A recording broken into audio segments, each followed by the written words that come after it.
Kalau kita merasa kotor, kalau kita merasa banyak penyakit, kalau kita merasa diri ini hina, nah itu adalah sumber kebaikan, sumber segala sifat yang terpuji.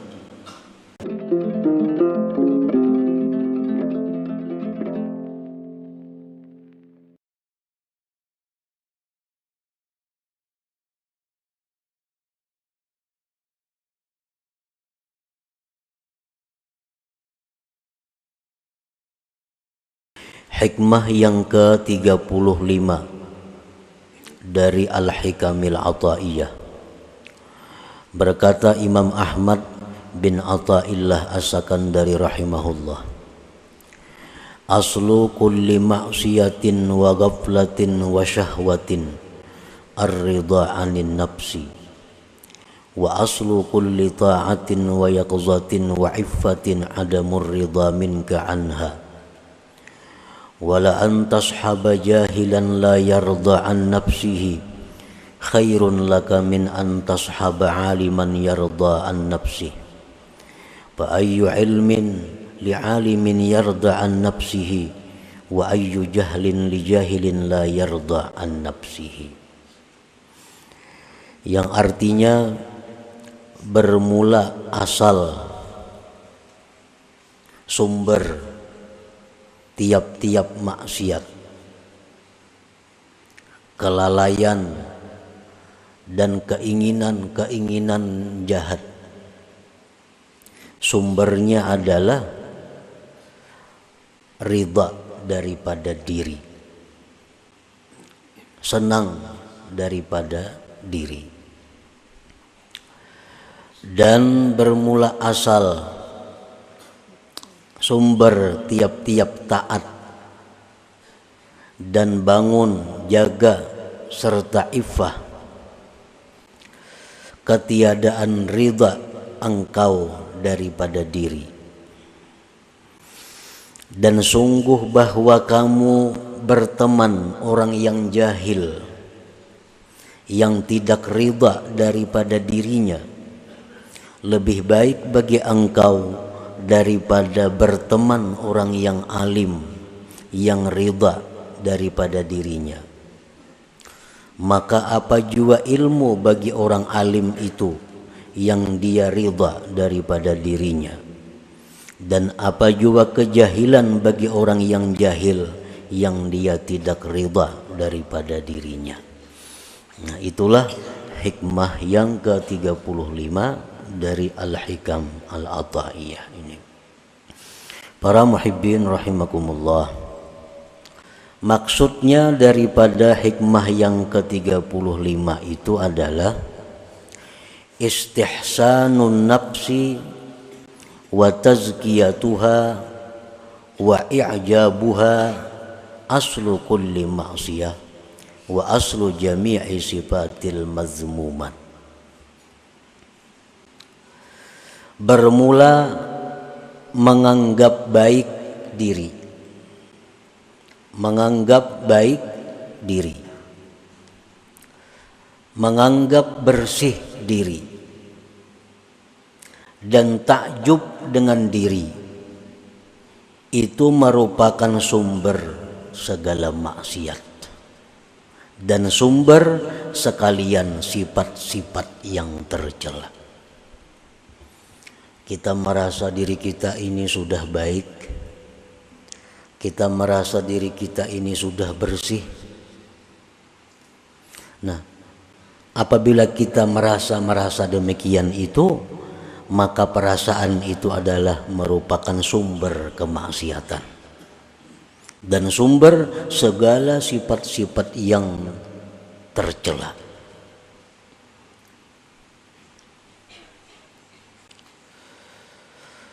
Paman istahsanaha wa zakkaha wa a'jabaha istaulat alaihi al-ghaflah, wa man istaulat alaihi al-ghaflah ghalabathu syahwah, wa man ghalabat alaihi syahwah waqa'a fil ma'asi. Barang siapa yang merasa sudah baik dirinya, merasa dirinya sudah bersih, maka berkuasalah atasnya kelalaian, kelingahan. Orang kalau sudah merasa dirinya baik, sudah merasa dirinya itu bersih, sudah merasa dirinya ini kada ada lagi penyakit, maka dia akan lalai daripada mengawasi dirinya. Dia akan malas menambah ilmu pengetahuan. Dia akan malas menambah amaliyah-amaliyah karena sudah menganggap dirinya baik. Orang yang merasakan dirinya sudah baik, orang yang merasa dirinya sudah bersih, dia akan lalai.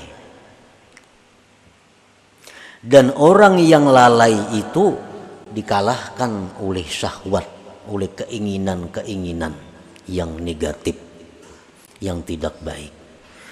Dan barang siapa yang dikalahkan oleh syahwatnya, oleh keinginan-keinginan jahatnya, maka dia pasti akan terjatuh di dalam kemaksiatan. Nah, para muhibbin rahimakumullah, Allah Subhanahu wa taala berfirman, "Fala tuzakku anfusakum huwa a'lam bimanittaqa." Dengan tegas Allah berfirman, jangan kamu menganggap bersih diri kamu. Jangan merasa harat. Jangan merasa sudah pak alimnya, jangan merasa sudah pembanyaknya ibadah, jangan merasa tinggi ilmu. Allah yang tahu siapa-siapa orang yang takwa kepadanya itu. Nah, jadi memuji diri itu berarti adalah menganggap dirinya baik. Setiap orang yang memuji dirinya maka berarti dia menganggap dirinya baik. Bila menganggap dirinya itu baik, maka orang ini pasti akan jatuh dalam kemaksiatan. Rasulullah sallallahu alaihi wasallam bersabda, "Salasun muhlikat." Ujar Nabi, ada 3 yang membinasakan. Salah satunya beliau menjawab, wa i'jabul mar'i binafsihi. Takjubnya seseorang dengan dirinya sendiri. Wa adamur ridha bin nafsi wa su'uz zanni biha wa tuhmatu biha aslu kulli ta'atin wa aslu jami'i sifatil mahmudat. Ketiadaan ridha dengan diri. Dia merasa dirinya nih kada baik. Dan buruk sangka dengan dirinya, buruk sangka dengan diri sendiri, dan tidak percaya dengan diri sendiri, itu merupakan sumber segala taat,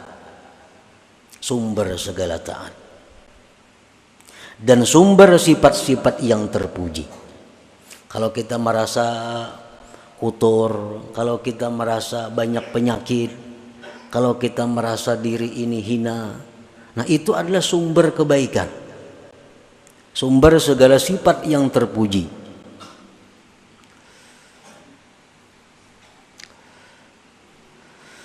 Paman istakbahaha wa asa'adh-dhanna biha wattahama biha intabaha wa tayaqqaza wa tatabba'a uyubaha wa raqabaha. Barang siapa yang merasa dirinya itu jahat dan dia berburuk sangka dengan dirinya dan dia tidak percaya dengan dirinya, maka dia akan bangun, dia akan jaga, dan dia akan mencari penyakit-penyakit dirinya dan akan mengawasi dirinya. Dan itu adalah sumber segala ketaatan. Nah, para muhibbin rahimakumullah, jadi artinya bahwa kita ini disuruh memandang diri ini kotor, disuruh memandang diri kita ini banyak punya penyakit-penyakit rohani, dan memang banyak punya penyakit. Memang kita banyak punya penyakit-penyakit yang mesti diobati, yang mesti diawasi.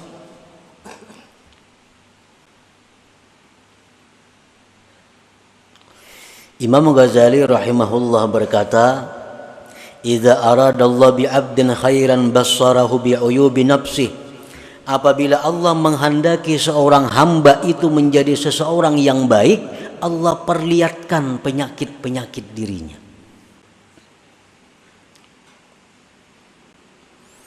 Penyakit kita, penyakit diri kita. Pertama misalnya tulul amal. Artinya tulul amal itu kita merasa bahwa kita ini hidup lebih lama lagi.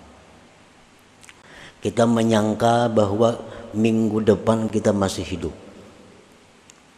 Kita menyangka diri kita ini bulan depan masih hidup. Kita menyangka bahkan tahun depan masih hidup. Nah, ini adalah penyakit. Bila kita merasa bahwa kita ini bulan depan, minggu depan masih hidup, berarti itu penyakit diri kita. Penyakit. Dan penyakit ini merupakan penyakit dalam yang berakibat macam-macam. Kalau kita merasa masih lawas lagi hidup, satu, kita menunda-nunda tobat. Nah, itu akibatnya. Kayak orang panas dalam, akibatnya timbul sariawan, timbul rakungan sakit, timbul macam-macam. Nah, sama ini, orang yang merasa bahwa bulan depan, tahun depan masih hidup, satu, menunda-nunda tobat, kayak nagin tobat, menunda-nunda amal salih, menunda berbuat kebaikan, menunda menuntut ilmu. Nah, ini penyakit. Jadi kalau ada dalam diri kita penyakit yang namanya tulul amal, itu wajib hukumnya kita mengobati supaya jangan ada lagi tulul amal itu. Nah, itu pertama penyakit kita, tulul amal. Yang kedua mungkin penyakit rata-rata kita adalah tamak. Tamak bid dunia wa qanaah bil akhirah. Tamak. Arti tamak itu adalah bahwa kita ini masih merasa kurang. Urusan-urusan harta duniawi merasa kurang. Apa yang sudah diberikan Allah selama ini kepada kita, kita merasa belum cukup. Dan selalu hendak menambah. Selalu hendak menambah. Nang bisa buah hendak dua, nang dua hendak tiga, tiga hendak empat. Nah, ini adalah uyubun nafsi, ini penyakit. Akibatnya apa orang yang ini? Orang yang punya penyakit tamak ini akibatnya banyak akibatnya. Satu, mau mengangkat embunuran. Batas tanah misalnya, di sini mau mengangkat. Nah, ini tamak. Kalau cukup lawan ada. Inya mengejar apa yang dicarinya walaupun dengan jalan yang haram untuk memenuhi targetnya. Nah, ini akibat penyakit yang ada pada diri kita, tamak. Otomatis orang tamak itu kikir karena takutan berkurang. Nah, kikir. Nah, dan itu ada pada diri kita. Jadi kalau kita menganggap bahwa diri kita ini baik, nah, menganggap diri kita ini sudah bersih, menganggap diri kita ini mulia, padahal ada penyakit-penyakit seperti itu di dalam diri kita. Penyakit yang ada dalam diri kita lagi ada riya, itu sudah ada riya. Beramal, beribadah itu bukan karena Allah. Ada juga orang beramal beribadah itu karena Allah tapi minta dibalas di dunia. Riya juga. Orang baca surah Waqiah mudahan dapat rezeki berlimpah ruah. Orang membaca amalan ini supaya jadi orang dimuliakan oleh manusia. Orang membaca amalan wirid ini supaya dihormati oleh manusia. Walaupun dia itu karena Allah, tapi tujuannya manfaat amalan itu dalam dunia. Nah ini pun kalau ada dalam diri kita penyakit. Nah, apabila Allah Subhanahu wa ta'ala menghendaki kita ini menjadi orang yang baik, Allah memperlihatkan kepada kita penyakit-penyakit diri kita. Pemarah. Pemarah itu penyakit. Sedikit sarik. Kalau marahnya itu marah fillah, itu disuruh. Arti marah fillah itu marah di jalan Allah. Nah, ada orang yang melanggar hukum Allah, dia marah. Melanggar hukum Allah. Ada pemarah ini kada. Kalau ada sesuatu yang kada cucuk lawan inya, marah. Nah itu pemarah ngarannya. Dan pemarah ini penyakit. Bisa berakibat dendam, bisa berakibat berniat buruk kepada orang lain. Nah, bermula dari pemarah. Orang yang merasa dirinya pemarah itu wajib hukumnya fardu ain menghilangkan penyakit pemarah itu. Sebab dengan adanya marah itu kita dipermainkan syaitan seperti bola. Ditendangnya ke sana, tendangnya ke sini. Dan orang yang sudah pemarah itu berkata-kata yang tidak terukur lagi. Kada tahu orang tua, kada tahu kuitan, kada tahu siapa. Bila sudah marah itu macam-macam. Allah Subhanahu wa ta'ala memuji di dalam Al-Quran, wal kazimin al ghaiza, orang-orang yang mampu menahan marahnya.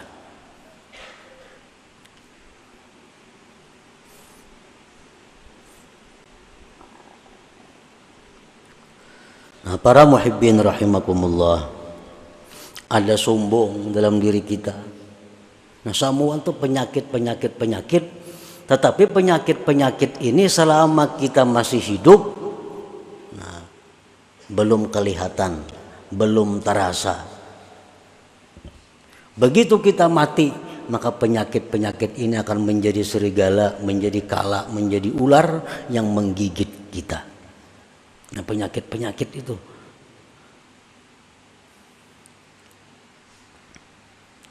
Apabila Allah Subhanahu wa ta'ala menghendaki kita ini menjadi orang yang baik, Allah perlihatkan kepada kita tentang penyakit diri kita. Nah, jadi wajib kita ini berubat. Nah, kamana berubat lawan orang yang mengerti masalah itu. Pas'alu ahla dzikri in kuntum la ta'lamun. Nang mana pemarah berubat pang. Nah, ulun ini pemarah pernah apa ubatnya nah? Napa ubatnya? Ulun ini pendendam, napa yuk ubatnya supaya ampih pendendam itu? Ulun ini tulul amal, napa yuk ubatnya supaya ampih tulul amal itu macam apa caranya? Jarang orang ada yang berubat seperti itu. Kalau sakit pinggang, lancap dia mencari tukang urut kemana-mana. Nah, sakit awak cari obat itu ini. Padahal sakit jasmani ini begitu kita mati tamat penyakitnya. Begitu kita mati hilang sakit. Tapi kalau penyakit rohani tadi begitu kita mati, nah disitulah mulai timbul penyakit. Marah berubah menjadi kala, dendam berubah menjadi ular, ini berubah menjadi serigala yang selalu menggigit menerkam kita. Dan itu berlaku sejak dicabutnya nyawa kita sampai kayaknya diperhitungkan oleh Allah Subhanahu wa ta'ala.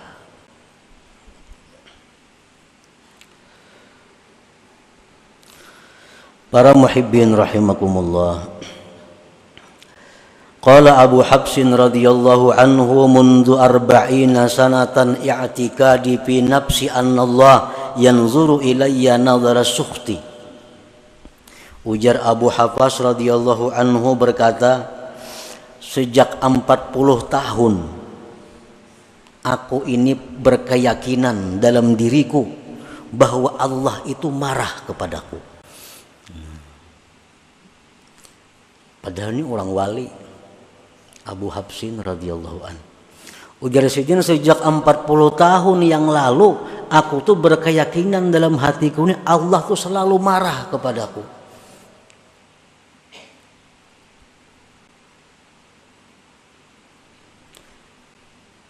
Nah, jadi artinya apa? Bahwa beliau ini memandang bahwa diri Sidin itu kotor, diri Sidin itu penuh dengan penyakit-penyakit sehingga Allah marah. Qala Junaid al-Baghdadi radhiyallahu anhu, la taskun ila nafsik wa indamat ta'atu halaka fi ta'ati rabbik. Ujar Imam Junaid al-Baghdadi, kamu jangan merasa tentram dengan diri engkau sekalipun selamanya diri engkau itu taat bagi engkau untuk taat kepada Allah. Padahal diri kita ini selama ini hakun tarus taat kepada Allah, hakun tarus nuntut ilmu, diri kita hakun tarus beramal, diri kita ini hakun tarus berbuat baik.